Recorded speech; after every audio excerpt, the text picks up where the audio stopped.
आज की किस्त बिल्कुल ना मिस कीजिएगा। बाद में आप कहेंगे कि मेजर तूने तो बताया ही नहीं कि ये किस्त सुनने वाली थी। तो बड़ी शुगली किस्त आपको सुनाने लगा हूं। फौजी मनमौजी में खुश आमदीद। मैं हूं आपका होस्ट मेजर रजा। अब डर लगता है। ट्रंप साहब रोज एक कोनैन की गोली चॉकलेट में लपेटकर इंडिया को खिला देते हैं, और अब डर लगता है कि आज अगर तारीफ की है तो ना जाने शाम को कौन सा बम फोड़ें। ये अल्फाज हैं एक इंडियन जर्नलिस्ट के। और आप में से बहुत सारे जेन जी के लोग होंगे कि जो कहेंगे कि कुनैन की गोली कौन सी गोली है मेजर साहब। तो ये कोई फौजी गोली नहीं है। कुनैन कहते थे कि एक मेडिसिन को कि जो बड़ी कड़वी होती थी, तो वो उर्दू का मुहावरा बन गया कि इसको कुनैन की गोली खिला दो। जो कि इन इंडियन जर्नलिस्ट के मुताबिक ट्रंप साहब रोजाना चॉकलेट में लपेट के इंडिया को खिला रहे हैं। तो वो पंजाबी में कहते हैं ना कि आ तेरे जिन का डांव। तो ये वाली सिचुएशन है। और मैं आपको दो ताजा तरीन खबरें आपके साथ शेयर करता हूं। पहली बात तो यह है कि वो टैरिफ वाला मामला तो आपको मालूम है ना, कि जो मोदी साहब और ट्रंप साहब के बीच में पड़ा। तो उसके बाद ये हुआ कि ये जो पाकिस्तान और सऊदीया का मुआहदा है, जिसको स्ट्रेटेजिक म्यूचुअल डिफेंस एग्रीमेंट कहते हैं, तो वो रोजाना ना इंडिया के जर्नलिस्ट मुझे कहा करते थे कि मेजर आप लोग ना सारे पाकिस्तानी स्टेट ऑफ डिनाइल में हैं। आप ना बस कहते नहीं हम नहीं मानते, मतलब ये जो है ना, बस जो भी बात आपको काम की बताएं आप नहीं मानते। तो आप देखें कुदरत का करना कि इंडिया के बड़े बड़े दिफाई तजिया निगार, इंडिया के बड़े बड़े एनालिस्ट जो हैं, वो अब स्टेट ऑफ डिनाइल में है। उनको यकीन नहीं आ रहा कि जी कैसे पाकिस्तान का और सऊदीया का एक ऐसा मुआहदा हो सकता है कि जिसमें वन लाइनर लिखा हुआ है कि एक पर हमला, दोनों पर हमला तस्वर होगा, और बाज़ाहिर उसके बाद फिर जो होगा वो देखा जाएगा। लेकिन मैं ये कह रहा हूं कि ये स्टेट ऑफ डिनाइल है कि वो उनको ना, मैं एक प्रोग्राम देख रहा था तो उसमें वो उनको पढ़ के बता रहे हैं कि ये लिखा हुआ है। तो वो कह रहे थे नहीं नहीं लिखा हुआ है, वो आप सही कह रहे हैं, मैंने भी यहीं से पढ़ा है, लेकिन ऐसा होगा नहीं। तो ये होती है स्टेट ऑफ डिनाइल, कि जब आप जो है ना मानने से इनकारी होते हैं। तो बहरहाल पाकिस्तान तो अपनी छोटी सी हैसियत में जहां बाकी सब कुछ कर रहा है, वहां पे अपने पाकिस्तानी दोस्तों को भी जरा तवज्जो दिलाना चाहता हूं कि मुझे नहीं मालूम कि आपने ताजा तरीन गोल्ड कार्ड जो अमेरिका के सदर ट्रंप ने इंट्रोड्यूस कराया है उसके बारे में सुना है या नहीं सुना। तो देखिए ना, आखिर में सारी बातचीत फिर पैसों पे आ जाती है ना, और फिर डॉलरों पे आ जाती है। फिर आप तनकीद करते हैं कि ये डॉलर आर्मी। तो भाई गोल्ड कार्ड है $1 मिलियन का उन लोगों के लिए कि जो अमेरिका को $1 मिलियन देंगे, और वो डायरेक्ट अमेरिका में फास्ट ट्रैक के ऊपर दाखिल हो सकते हैं।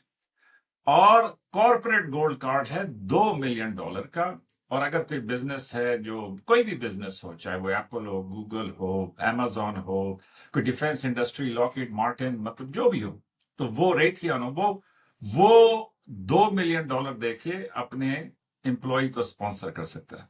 और प्लेटिनम कार्ड तो खैर ट्रंप साहब ने पहले ही अनाउंस किया था कि जो $5 मिलियन का था, और उसके तहत आप जो है ना 270 दिन अमेरिका में गुजार सकते हैं, और आप पे कोई जो आपकी फॉरेन इनकम है उस पर कोई टैक्स नहीं होगा। तो अब इसका मकसद क्या है कि जाहिर है अमेरिका में वो चाहते हैं कि जी लोग आए, लेकिन आते हुए ट्रंप साहब ये चाहते हैं कि जनाब नजराना पहले पेश करें। अब इसमें हुआ क्या है? इसमें हुआ ये है कि ये जो H1B एक होता था, जो कि वीजा होता था, तो उस पे तकरीबन 77% इंडियंस उसके ऊपर जाते थे, कोई 11-12% चाइनीज जाते थे, और बाकी बाकी दुनिया के लोग जाते थे। तो अब वो जो है ना, क्या कहते हैं उसको, वीजा, वो ट्रंप साहब ने ना उसको तोल के हिसाब से बना दिया है। और उनकी वजह ये है कि वो कहते हैं कि जी अमेरिकियों की ये नौकरी नहीं देते, बाहर से सस्ते मुलाजिम बुला लेते हैं, उनको कम तनख्वाहें देते हैं, और यूं अमेरिका के जो रहने वाले अपने लोग हैं उनका हक जो है वो मारा जाता है। लेकिन ये तो ठीक है, ये उनकी एक पॉलिसी है, जो भी उनकी वजह है वो उन्होंने की है। लेकिन मेरी जो पाकिस्तानियों के लिए बातचीत है वो ये है कि आप इसमें ये देखें कि अमेरिका जैसे मुल्क में आप ये देखें कि वो जो गोल्ड कार्ड है ये उनकी गवर्नमेंट की पॉलिसी है, लेकिन उस गोल्ड कार्ड के ऊपर 3 तस्वीरें हैं। एक ट्रंप साहब की तस्वीर जो बड़ी जानदार किस्म की आपको सामने नजर आती है, उसके पीछे उनका स्टैच्यू ऑफ लिबर्टी, और आगे उनका वो गंजा ईगल। तो ये 3 है कि जिनको मिक्स करके उन्होंने ट्रंप गोल्ड कार्ड बनाया, और इसका नाम भी ट्रंप गोल्ड कार्ड रखा है। तो देखें, जहां पे आप सब हुकूमत पे, बाकी लोगों पे तनकीद करते हैं, वहां पे ये भी देख लें कि जी जब امریکہ باقی دنیا ہے وہاں پہ بھی اس طرح کی حرکتیں ہوتی ہیں. تو ٹھیک ہے، اس کے اوپر تنقید ضرور بنتی ہے، اس پہ بھی تنقید کرنی چاہیے، لیکن میری جو آپ سے استدعا ہے وہ یہ ہے کہ اس کو ذرا ریئلسٹکلی بھی دیکھا کریں. اب ریئلسٹک سے میں کیا لائن لے رہا ہوں؟ میں یہ لائن لے رہا ہوں کہ دیکھیں جی، جو بھی حکومت آ جائے ABCD کی، تو انہوں نے فوج رکھنی ہے. کوئی بھی حکومت آ جائے تو انہوں نے پولیس رکھنی. کوئی بھی حکومت آ جائے تو ان کو یہ انتظامیہ چاہیے ہی ہوگی جس سے وہ ملک کے معاملات کو چلائیں گے. تو میں آپ سے صرف فوجی من موجی کے پلیٹ فارم پہ یہ کہتا ہوں کہ تنقید ضرور کریں، پورا پریشر رکھیں، ان کو ضرور جو ہے نا ان کی غلطیوں کی نشاندہی کریں، لیکن ساتھ ایک بیلنس یہ بھی رکھیں کہ اپنی فوج پہ، اپنے اداروں پہ، اپنی پولیس کے اوپر اعتماد بھی رکھیں اور ان کو تقویت دیں، تنقید کے ساتھ ان کو طاقتور بنائیں. لیکن یہ جو ہے کہ جس میں آپ مسلسل تنقید اور پھر یہ کہتے ہیں کہ جی وہ جو دو چار خارجی ہیں کہ جی وہ نظام لے آئیں گے اور پھر وہ ٹھیک کر دیں گے، دو کے ہاتھ کٹے، وہ باتیں بھائی بڑی اچھی لگتی ہیں، لیکن اس کی زندہ مثالیں آپ دیکھ لیں. یہ سیریا میں جو کہتے تھے نا کہ جی ہم وہ مطلب سب آزاد کرائیں گے اور ہم جو ہے نا تمام حقوق لے کے دیں گے اور ہم سے اسلام کا نظام نافذ کریں گے، وہ سب سے سربسجود ہیں ان کے آگے کہ جو مسلمانوں کا سب سے زیادہ نقصان کر رہے ہیں. انہوں نے وہ منہ سے بھی ایک لفظ اس کے اوپر تنقید نہیں کرتے. تو ایسے میں آپ کے یہ عظیم مطلب جو ہے نا، میں کہتا ہوں کہ سلام پیش کرنے کو دل کرتا ہے کہ جس طرح ایمبیسڈر عاصم افتخار نے پاکستان کا اور مطلب فلسطین کے اوپر کیا زبردست اپنا موقف پیش کیا. اور وہ دیکھیں نا، یہ تبھی ہو سکتا ہے کہ جب آپ کی ایک پڑھی لکھی، آپ کی سمجھدار پروفیشنل قسم کے لوگ ہوں.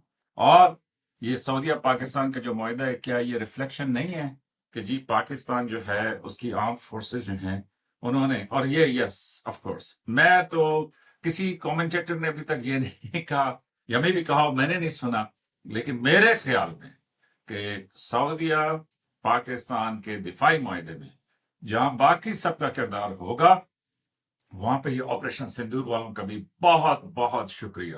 وہ اس لیے کہ جناب آپ موقع نہ دیتے تو کہاں یہ اتنے خوبصورت افسر اور کیا یہ بہادری کے نمونے یہ جو فضائیہ نے اور پاکستان کی افواج نے قائم کیے، یہ کہاں دنیا کو دیکھنے کے ملتے. اور آج کل کی دنیا میں جہاں پہ ٹیکنالوجی اتنی آگے ہے، سب کچھ لوگ دیکھ سکتے ہیں، تو وہاں پہ کمال. اور مجھے DGI SPR کا وہ جملہ نہیں بھولتا، اور میرا خیال میں بڑا شاندار جملہ ہے کہ جس میں انہوں نے یہ کہا تھا کہ جی ہم نے ایک ہی فیصلہ کیا تھا، یہ آپریشن سندور بنیاد المرصوص اور مارکہ حق کے دوران، اور وہ یہ فیصلہ کیا تھا کہ ہم سچ بولیں گے، جو بھی ہے ہم نے کیا تو ہم بتائیں گے، نہیں کیا تو ہم نہیں بتائیں گے. اور انہوں نے کہا کہ جی جو سچ کی قوت تھی، جو سچائی تھی، اسی کی بنیاد کے اوپر جو ہماری آپریشن بریفنگز جو ہم نے بات چیت آپ کو بتائی، وہ لوگوں کے دل پہ اثر کرتی گئی اور پوری دنیا نے نوٹ کی. تو دوسری طرف یہ دیکھیں کہ باوجود اتنے اونچے کہ میجر تم پاگل ہو، اسٹیٹ آف ڈینائل ہے، تمہارا مسئلہ اسلام ہے، تم بیوقوف آدمی ہو، تمہارے سارے کے سارے لوگ پاگل ہیں، آپ کدھر جا رہے ہیں، بھکاری اور یہ اور وہ سب کچھ. آپ دیکھ لیں بھکاری جو ہے وہ دنیا کے سب سے بڑے بادشاہ کے ساتھ جو ہے وہ ہم نوالا اور ہم پیالہ ہے، مطلب ایک جگہ پہ بیٹھے ہیں، اور وہ کہہ رہا ہے کہ بھکاری تو میری حفاظت کا ضامن ہے اور میں جو ہوں تمہارا ضامن. کیا خوبصورت بات. تو بہرحال میں یہ کہوں گا کہ جی ان کا بھی بہت شکریہ. اور DGI SPR کی وہ بات بالکل ٹھیک کہ جناب سچ بولیں، جو ہے وہ بتائیں. اور یہی وجہ تھی کہ پاکستان نے پہلے دن کہا، پاکستان کی فضائیہ نے، وہ جو آپ کے فیورٹ ہیں ایئر مارشل اورنگزیب، انہوں نے کہا جی 6 گرائے، اور وہ آخر دم تک اس کے اوپر قائم تھے. اور پھر یہ دیکھیں کہ 100 دن کے بعد انڈیا کی ایئر چیف کو خیال ہے کہ ہم نے بھی 6 گرائے. تو وہ ایک انڈین کو میں نے کہا کہ جب آپ اتنی دفعہ سنتے ہیں نا کہ 6 جہاز گرے، 6 جہاز گرے، تو ظاہر ہے 100 دن کے بعد آپ کو لگتا ہے کہ میں نہیں گرایا ہوں. اور میرے خیال میں یہ جو خبر آئی ہے، آخری بات کرتا ہوں کہ یہ جو اسٹریٹجک میوچل ڈیفنس ایگریمنٹ کی خبر آئی ہے، اس کے بعد اب وقت ہے پاکستان میں رہنے کا. تو اپنا خیال رکھیے گا، دیکھتے رہیے فوجی من موجی، اور لائک، سبسکرائب اور شیئر کریں. آپ کی محبتوں کا بہت شکریہ.